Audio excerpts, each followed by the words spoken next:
Assalamualaikum warahmatullahi wabarakatuh. Di sini saya akan menjawab dari jawaban ujian akhir semester manajemen strategi. Saya Rizka Amelia dengan NPM 191026201233 dari jurusan Teknik Industri. Next.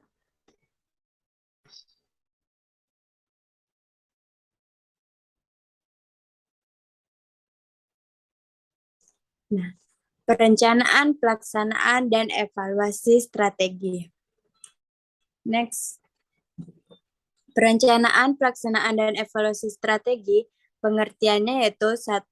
Perencanaan dan pelaksanaan strategi adalah berbagai kegiatan yang telah dibuat atau ditentukan sebelumnya yang akan dilakukan untuk mencapai suatu tujuan dan periode tertentu. Evaluasi strategi yaitu merupakan suatu proses terakhir dalam suatu kegiatan manajemen organisasi.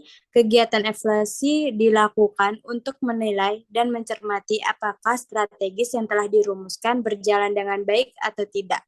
Next.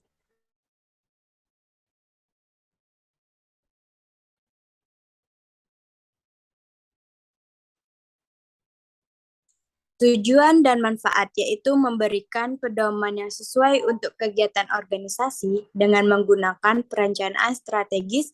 Manajer menjabarkan tujuan organisasinya yang ditentukan secara jelas dengan lengkap dan metode untuk mencapainya. Nah, di sini ada kegagalan dalam merencanakan pelaksanaan dan evaluasi strategi. 1.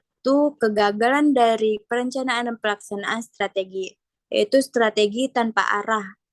Maksudnya kegagalan yang membedakan antara apa yang dilakukan organisasi dan apa yang harus dilakukan sebuah organisasi. Kedua, kelumpuhan perencanaan. Maksudnya itu kegagalan yang menentukan langkah awal untuk bergerak menyebabkan terjadinya rencana yang lumpuh. Yang ketiga itu terlalu fokus pada proses, yaitu seringkali manajer berharap untuk dapat menyusun sebuah strategi yang baru dan lebih baik. Nah, kegagalan dari evaluasi strategi itu masalah manusia adalah manajemen perhatian dan komitmen perhatian orang-orang. Masalah proses adalah manajemen ide strategis good currency, dan masalah dari struktural manajemen hubungan bagian dan keseluruhan, dan yang terakhir itu masalah dari institusional dalam pelaksanaan kepemimpinan transformatif. Next.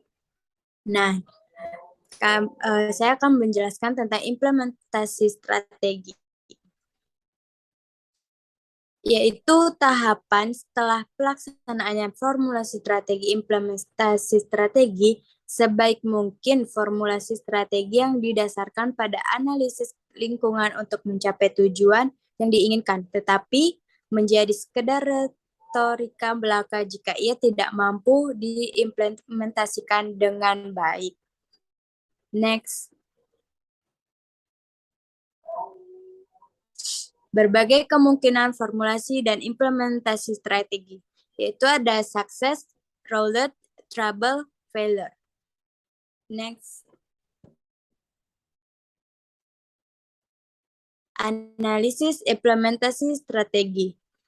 Yang pertama ada menganalisis perubahan, yang kedua yaitu menganalisis struktur organisasi, dan yang ketiga yaitu adalah menganalisis budaya perusahaan, dan terakhir menganalisis gaya kepemimpinan atau leadership style.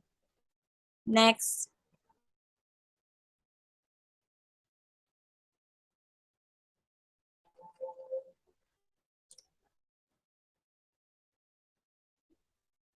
Next. Langkah-langkah implementasi strategi. Untuk menjamin kesuksesan strategi umum yang telah dipilih, maka strategi tersebut harus diwujudkan dalam tindakan implementasi yang cermat dengan cara, pertama, strategi harus diwujudkan menjadi pedoman untuk kegiatan sehari-hari oleh para karyawan perusahaan. Yang kedua, strategi harus tercermin dalam cara perusahaan mengorganisasikan kegiatan dalam nilai keyakinan dan kultur perusahaan. Yang ketiga, para manajer harus mengarahkan dan mengendalikan kegiatan sesuai dengan tujuan perusahaan. Beberapa langkah yang harus dilakukan dalam kaitannya dengan implementasi strategi. Pertama, kita mengidentifikasikan sasaran tahunan atau annual objective. Yang kedua, mengembangkan strategi fungsional. Yang ketiga, mengkomunikasikan kebijakan atau polisi. Next.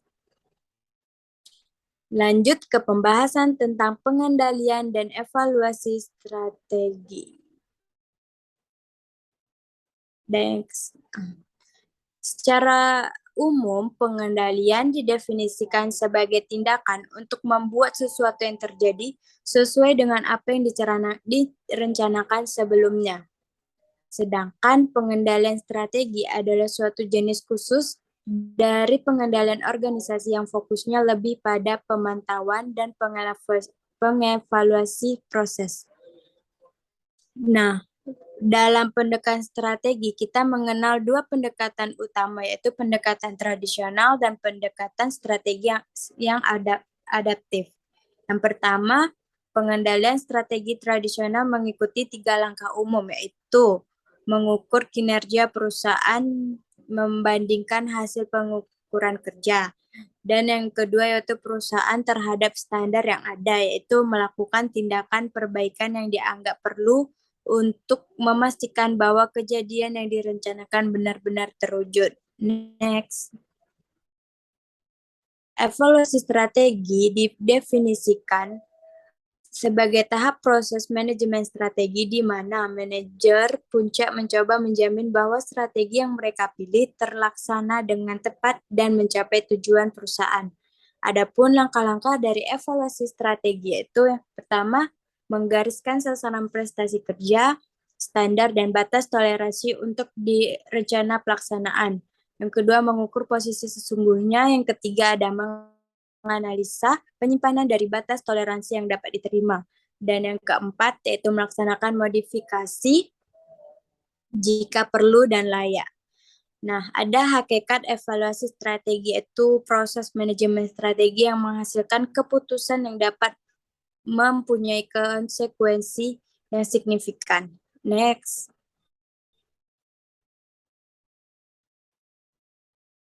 Dan ada kriteria evaluasi, itu artinya evaluasi ini diasumsikan secara khas sebagai cara atau metode untuk mengetahui apakah isi strategi bekerja atau tidak bekerja.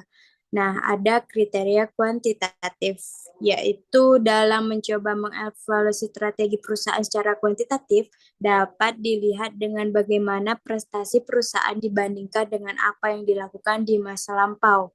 Nah, ada pula kriteria kualitatif, yaitu dikemukakan bahwa penilaian subjektif dapat dicakupkan dengan evaluasi pasca fakta. Beberapa kriteria kualitatif dapat juga digunakan di sini untuk tujuan tersebut. Next. Nah, lanjut ke pembahasan tentang balance scorecard sebagai pengukuran kinerja. Next.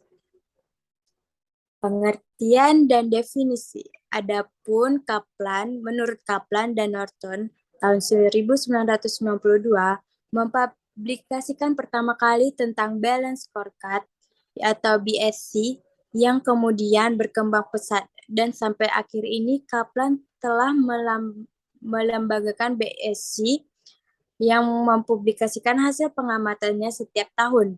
Berbagai publikasi Kaplan dan Norton yang berkaitan dengan BSC pada dasarnya dimaksudkan untuk membangun pemahaman dan pengalaman penggunaan BSC. Next. Tujuan penelitian. Adapun tujuan BSC yaitu menjelaskan perkembangan konsep BSC sebagai bagian dari strategi perusahaan. Yang kedua, menjelaskan kaitan antara BSC dan strategi dalam perusahaan sehingga ada jaminan bahwa BSC dapat berjalan dengan baik. Yang ketiga, menjelaskan sebagai pengalaman dan pembelajaran perusahaan dalam menerapkan BSC sebagai bagian daripada strategi. Salah satu kebutuhan terhadap alat ukur adalah dibutuhkannya alat ukur yang komprehensif yang tidak harus mempertentangkan suatu perspektif terhadap perspektif lainnya. Next. Mengenal konsep balance scorecard. Perkembangan implementasi BSC semakin lama semakin marak, karena kemudian dilanjuti dengan bagaimana kemajuan misalnya seperti penentuan pengupahan dengan sistem BSC. Dari perkembangan awal dapat digarisbawahi bahwa peran BSC adalah sebagai alat ukur yang hasilnya dimaksudkan untuk evaluasi, jauh dari posisi strategis, akan tetapi dari segi buku-buku yang ditawarkan riset oleh Kaplan dan Norton, akhirnya diakui bahwa permasalahan BSC bukan pada level evaluasi semata. Next. Nah, BSC menjadi populer di kalangan praktisi dan akademis di bidang pengukuran hasil penuntasan masalah strategi pada tahun 2005. Nah, dan BSC adalah alat ukur komprehensif untuk memahami pelanggan dan kebutuhannya. BSC menyiapkan logika untuk menciptakan modal intangible dan intelektual di mana dengan pengukuran tradisional dalam sistem kinerja sulit dilakukan. BSC mampu mengartikulasi strategi pertumbuhan menjadi keandalan bisnis yang fokus pada upaya-upaya non-finansial. BSC memampukan karyawan memahami strategi dan kaitan sasaran ke dalam operasi perusahaan hari ke hari. BSC memfasilitasi umpan balik review kinerja dari waktu ke waktu. Dampak dari keberhasilan balance scorecard ini yaitu memicu para eksekutif untuk menggunakan balance scorecard pada tahapan perencanaan yang strategis. Next. Balance scorecard adalah strategi. Dalam penerapan BSC ada premis yang secara implisit didapat, yaitu bahwa BSC adalah strategi. Memperhatikan BSC sebagai pengukuran kinerja mungkin ini adalah hal yang paling mudah kita ketahui karena masing-masing perspektif yang kemudian diturunkan menjadi sasaran dan fungsinya adalah mengukur kinerja. Strategi MAP. Keunggulan BSC dalam hal ini itu diakui oleh para peneliti bahwa BSC mampu menyajikan suatu kerangka logis yang terstruktur yang mengakibatkan setiap divisi perusahaan dapat berinisiatif aktif untuk menentukan kinerja. Oke. Next. Sekian dari hasil presentasi jawaban ujian akhir semester manajemen strategi. Lebih dan kurangnya saya mohon maaf. Wabillahi taufiq wal hidayah. Wassalamualaikum warahmatullahi wabarakatuh.